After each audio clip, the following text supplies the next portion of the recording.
تم پہ ہوا کے ایک ایسے تھپیڑے کو بھیج دے جو ٹکڑے ٹکڑے کر دینے والا، پاش پاش کر دینے والا ہو، فَيُغْرِقَكُمْ بِمَا كَفَرْتُمْ، تمہارے کفر کی بنیاد پہ تم کو غرق کر دے جیسے کہ فرعون کو اس نے غرق کر دیا، تو اس وقت تم کیا کرو گے؟ ثُمَّ لَا تَجِدُوا لَكُمْ عَلَيْنَا بِهِ تَبِعًا، تمہارا کوئی ایسا فالوور ہے، تمہاری پیروی کرنے والا ایسا کوئی ہے جو اللہ تعالیٰ کے پاس آگے پیچھے کیس لے کے چلتا چلا جائے۔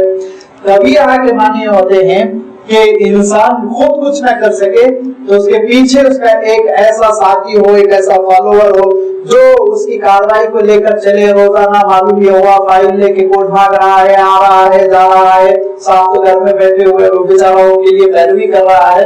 لہٰذا اللہ تعالیٰ ارشاد فرماتا ہے کہ ایسا پیروی کرنے والا ہے جو تم کو عذاب سے بچانے کے لیے تمہارے لیے بھاگتا پھرے۔ لازمی بات ہے اس قسم کا کوئی پیروی کرنے والا نہیں، انسان کی اپنی چہیتی اولاد بھی دو چار دن دو چار مہینے کے بعد بھول جاتی ہے، کچھ ہوا تھا ختم ہو گیا قصہ۔ لہٰذا اللہ تعالیٰ ارشاد فرماتا ہے تمہاری ناشکری کی پاداش میں، تمہاری ناشکری کی وجہ سے اگر تم کو پروردگار سمندر میں غرق ہی کر دے تو کون ہے جو تمہارے لیے تڑپ کے ہو کر دعا کرے گا؟ کون ہے جو فرعون کے لیے دعا کر رہا ہے جو کفر کی وجہ سے، ناشکری کی وجہ سے غرق ہوا؟ لہٰذا اللہ تعالیٰ ارشاد فرماتا ہے کہ کس بات پر تم مطمئن ہو کر بیٹھ گئے؟ کیسے تم نے سوچا کہ ایک بار بچا دینے کے بعد دوبارہ پھر وہ پھنسا نہیں سکتا؟ کیسے تم مطمئن ہو گئے؟ تم کو ہمیشہ یاد رکھنا چاہیے تھا یہ کمزوری تم کو زیب نہیں دیتی، یہ کمزوری تمہارے لیے سزاوار نہیں، مناسب نہیں، تمہارے لیے ہلاکت کا سبب بنے گی۔ تو اپنے ظرف کو وسیع کرو، اپنی طبیعت کو تبدیل کر دو، اللہ تعالیٰ کے شکر گزار بن جاؤ۔ اللہ تعالیٰ نے جن چیزوں کا تذکرہ فرمایا عجیب و غریب حکمت ہے اور قرآن مجید کا اعجاز ہے کہ یہ وہ چیزیں ہیں جن سزاؤں کا یا جن حالات کا اللہ تعالیٰ نے تذکرہ فرمایا، یہ وہ حالات ہیں جن حالات سے اللہ تعالیٰ نے کسی نہ کسی قوم کو ختم کیا۔ اور آپ دیکھیے اللہ تعالیٰ ارشاد فرماتا ہے فَأَمِنْتُمْ أَن يَخْسِفَ بِكُمْ جَانِبَ الْبَرِّ، خسف کا لفظ آیا زمین میں دھسا دینے کے لیے۔ حضرت موسیٰ علیہ السلام والتسلیم کا ایک چچا زاد بھائی تھا، قارون اس کا نام تھا، سورۃ القصص میں پوری تفصیل موجود ہے۔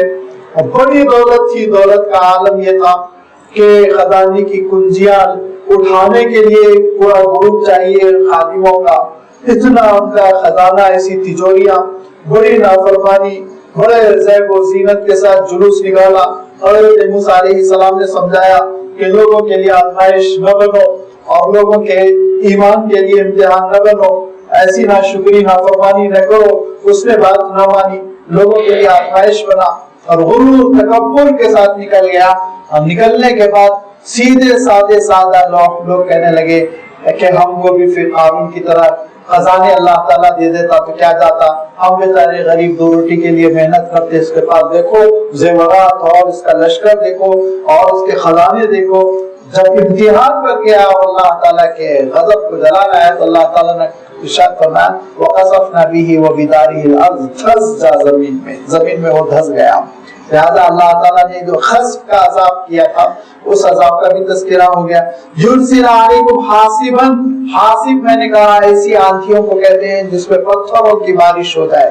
لہذا جب قوم عاد نے بڑی نافرمانی کی اور حضرت ہود علیہ السلام کی بات نہیں مانی تو اللہ تعالیٰ نے پر یہی آندھی بھیجی تھی جس کی وجہ سے ان کا عالم بھی ہو گیا، لمبے چوڑے پہلوان سورما، بڑے قوی ہیکل، لمبے چوڑے ڈیل ڈول کے لوگ، ان کا عالم بھی ہو گیا۔ اللہ تعالیٰ ارشاد فرماتا ہے کہ وہ ایسے میدان میں کٹے مرے پڑے تھے جیسے کہ کھجور کے تنوں کو کاٹ کے بکھیر دیا گیا ہو۔ اللہ تعالیٰ ارشاد فرماتا ہے کہ فَيُرْسِلَ عَلَيْكُمْ قَاصِفًا مِنَ الرِّيحِ فَيُغْرِقَكُمْ، ایسی آندھی چلے سمندر میں جس کی وجہ سے کہ ڈبا کے چھوڑ دیا جائے۔ لہذا اللہ تعالیٰ نے یہی فرعون کے ساتھ کیا، ایک ہوا چلی پانی رک گیا، دونوں طرف سے راستہ بن گیا، حضرت موسیٰ علیہ السلام پار ہو گئے، اور ایسی زبردست ہوا چلی کہ پانی پورا مل گیا، فرعون غرق ہو گیا، ڈوب گیا، ختم ہو گیا۔ تو اللہ تعالیٰ ارشاد فرماتا ہے کہ اللہ تعالیٰ نے پچھلی تاریخ میں بھی ان عذابوں کے ذریعے سے بڑے بڑے نافرمانوں کو ختم کیا۔ تم کو بھی ڈرنا چاہیے، تم کو بھی ڈرنا چاہیے کہ ایسا نہ ہو کہ تمہاری ناشکری اور تمہارا کفر، تمہاری بغاوت ان پچھلے عذابوں کو نہ دعوت دے دے اور ان کے ذریعے سے پھر انسان ہلاک نہ ہو جائے۔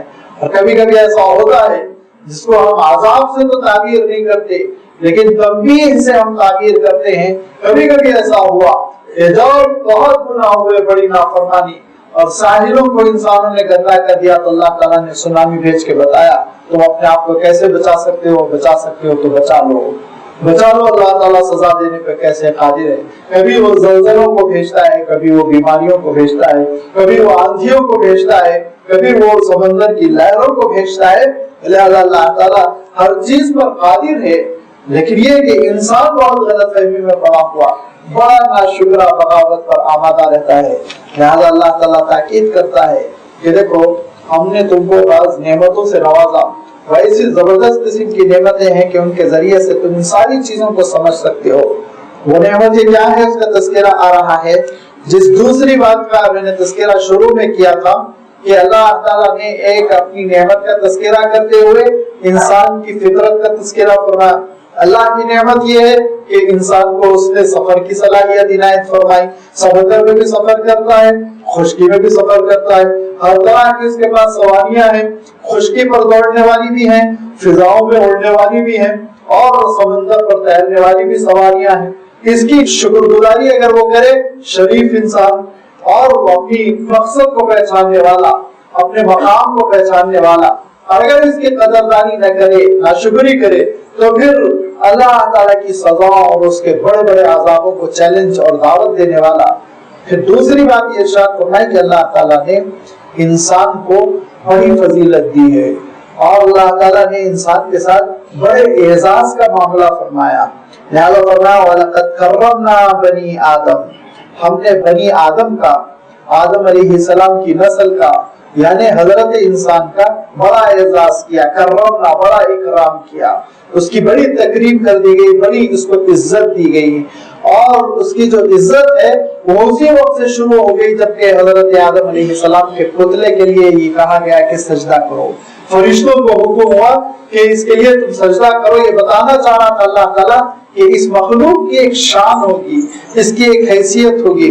لہذا اللہ تعالیٰ ارشاد فرماتا ہے وَحَمَلْنَاهُمْ فِي الْبَرِّ وَالْبَحْرِ, اور ہم نے ان کو صلاحیت دی کہ وہ سفر کریں خشکی پر بھی, اور وہ سفر کریں سمندر پر بھی. حَمَلْنَاهُمْ, ہم نے اس کو لاد دیا, ہم نے اس کو کیری کیا, ہم نے اس کو صلاحیت دی. اللہ تعالیٰ ارشاد فرماتا ہے انسان کے اندر خود یہ ٹیکنک نہیں, یہ صلاحیت نہیں کہ وہ سفر کر لے. اللہ تعالیٰ نے اپنی مخلوق کے اندر پانی کو ایسا اللہ تعالیٰ نے بنایا کہ اگر اس سے ہلکی چیز ہو تو اس پر تیر سکتی ہے, تبھی تو انسان کی کشتیاں چلی, ورنہ کہاں کشتیاں چلتی. تو معلوم یہ ہوا کہ اللہ تعالیٰ کی جانب سے انتظام ہے. وَحَمَلْنَاهُمْ فِي الْبَرِّ وَالْبَحْرِ وَرَزَقْنَاهُمْ مِنَ الطَّيِّبَاتِ, اور ہم نے بھلی بھلی چیزیں اس کو کھانے کے لیے عنایت فرمائی. وَفَضَّلْنَاهُ عَلَى كَثِيرٍ مِّمَّنْ خَلَقْنَا تَفْضِيلًا, اور بہت ساری مخلوق پر ہم نے انسان کو بڑی فضیلت عنایت کی. وَفَضَّلْنَاهُ, ہم نے فضیلت دی, عَلَى كَثِيرٍ مِّمَّنْ خَلَقْنَا, بہت ساری ان مخلوقات کو جن کو ہم نے پیدا کیا ہے ان سب پر تفضیلا, انسان کو بڑی فضیلت دی. کیا فضیلت دی انسان کو؟ انسان کو جو سب سے پہلی فضیلت اللہ تعالیٰ نے عنایت فرمائی کہ وہ ایک اچھے پیکر میں انسان کو پیدا کیا. وَلَقَدْ خَلَقْنَا الْإِنسَانَ فِي أَحْسَنِ تَقْوِيمٍ, انسان کا سانچہ بڑا خوبصورت رکھا, جس کے بارے میں اللہ تعالیٰ کہیں ارشاد فرماتا ہے وَصَوَّرَكُمْ فَأَحْسَنَ صُوَرَكُمْ, اللہ تعالیٰ نے تمہاری تصویر کری کی, تم کو نقشہ عنایت فرمایا, ناک نقشہ, اور بہترین ناک نقشہ. فَأَحْسَنَ صُوَرَكُمْ, بہت اچھی اللہ تعالیٰ نے تم کو صورت عنایت فرمائی. تمہاری جو صورت گری کی اس کے لیے ایک حدیث شریف میں یہ مفہوم آتا ہے کہ اللہ تعالیٰ نے اپنے آئیڈیل سے, اپنے شیپ سے تم کو شیپ دیا, یعنی اپنی جانب سے اللہ تعالیٰ نے ایک خاص انداز میں انسان کو یہ صورت, یہ زیب و زینت, یہ ناک و نقشہ, یہ خط و خال عنایت فرما, اور بڑے حسین انداز میں, عجیب و غریب, ایک متناسب انداز میں, بیلنسڈ قسم کے انداز میں, ہر چیز انسان کی متناسب. آپ دیکھیں گے اللہ تعالیٰ نے انسان کو پیدا کیا. ورنہ آپ سوچئے اگر انسان کا معاملہ ایسا ہوتا ہے زیبرے جیسی اس کو گردن دے دیتا, اللہ تعالیٰ چاہتا ہے اس کو ایسا فرماتا کہ زیبرے جیسی لمبی گردن ہوتی.